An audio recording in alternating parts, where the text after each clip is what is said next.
Hi, I'm Matt, and in this video we are going to go over how to classify different types of matter. So first, what is matter? Loosely speaking, matter is anything that takes up space. But being a little bit more scientific with it, matter is anything that has both a mass and a volume. Mass meaning if you were to pick it up, there'd be some amount of heft to it, and volume meaning it takes up some amount of space. Now, there are many different types of matter, and we're going to start learning how we classify these types on the next slide. When it comes to classifying matter, the first question we have to ask ourselves is, can it be separated by physical means? If the answer is no to that, we know that we have a pure substance. And once we know it's a pure substance, there's another question we have to ask ourselves. Can it be separated by chemical means? If it still cannot be separated, we have an element, while if it can be separated, we have a compound. Now, let's go back up to the top. What if it could be separated by physical means? That would mean we have a mixture. And once again, there's another question we have to ask ourselves, and that question is there a uniform distribution? Are all the particles equally spaced out?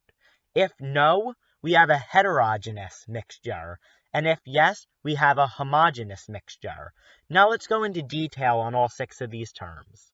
First, let's talk about pure substances.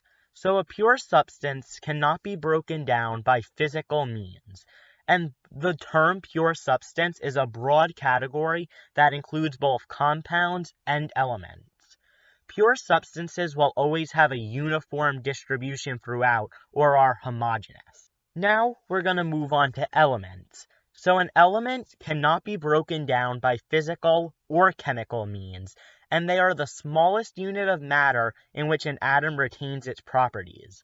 When we break them down into subatomic particles, all properties are lost.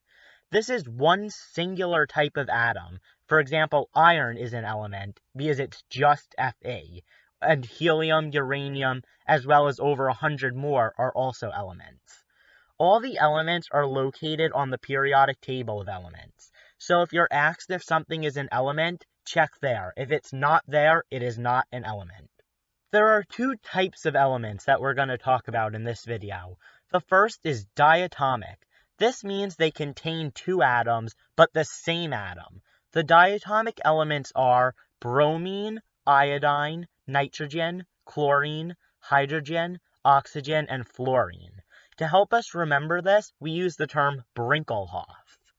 Now you may say, well, I thought an element was only 1 atom. Here, they just have to be the same atom. So 2 bromines together would still be an element because it's still just bromine.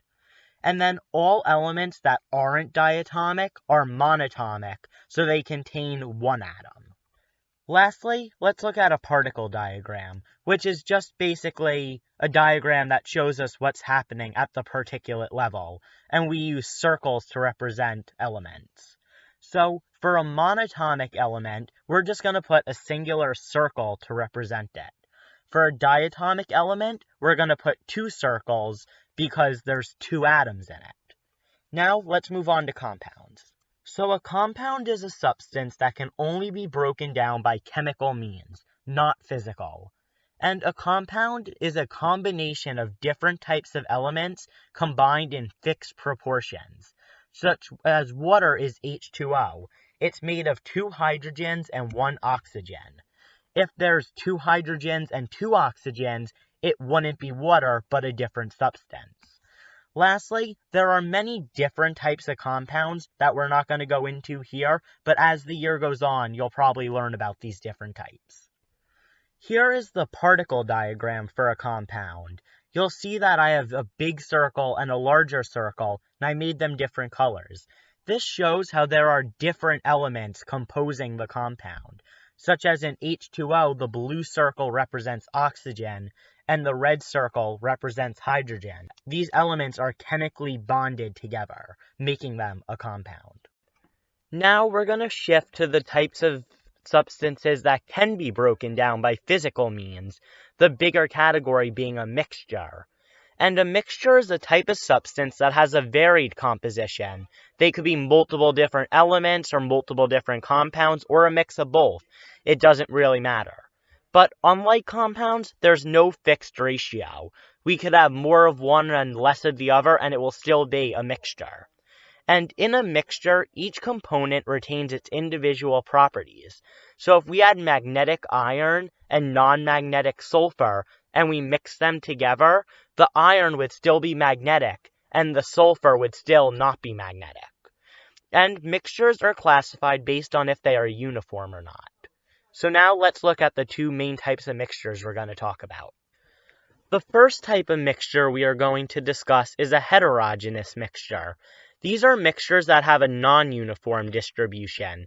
So if we were to take two different samples, they would not have the same composition. Some examples of this are dirt. Every handful of dirt you pick up will have a different amount of rocks, worms, leaves, etc. So it's heterogeneous because one sample is different from another one. Unshaken salad dressing is another example, because on the top, if we take a sample, it will be the oil, and if we take a sample from the bottom, it will be mostly vinegar. This is because they separate into distinct layers. The opposite of heterogeneous is homogeneous. Homogeneous mixtures have a uniform distribution, meaning all the different types of particles are evenly mixed or distributed. Solutions are a type of a homogeneous mixture in which all the particles are dissolved in a liquid. We call solutions in water aqueous solutions, and we mark this with an AQ in parentheses. So an example of a homogeneous mixture would be a saltwater solution, which could be written as NaCl aqueous. The dissolved salt equally distributes itself throughout the water, so every sample should have about the same amount of salt. Lastly, we're going to talk about particle diagrams for mixtures. In a particle diagram for a mixture, we will see two different substances. So here we have the water represented by the blue and the red circles, and then a different substance, maybe an element, represented by the green circles. In our particle diagrams, we don't normally make the distinction if they're heterogeneous or homogeneous or not, but here this one will most likely be homogeneous due to the uniform spacing between the two different types of particles. Now that we've gone over how to classify matter, here are 5 questions to test your understanding. The first 4 test your knowledge on what the terms mean and how they're applied, and for question 5, there's 3 substances, NH3 aqueous, phosphorus, and pure calcium carbonate, or CaCO3, and I would like you to classify them using one of those 4 terms. I encourage you to pause the video and try these on your own, and the answers will be provided for you on the next slide. The solutions are as follows. Elements cannot be broken down by physical or chemical means.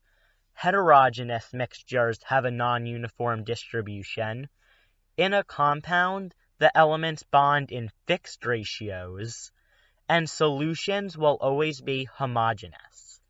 Now for the classifying part, NH3 aqueous would be a homogeneous mixture because it's a solution, as in water as denoted by the aqueous in parentheses.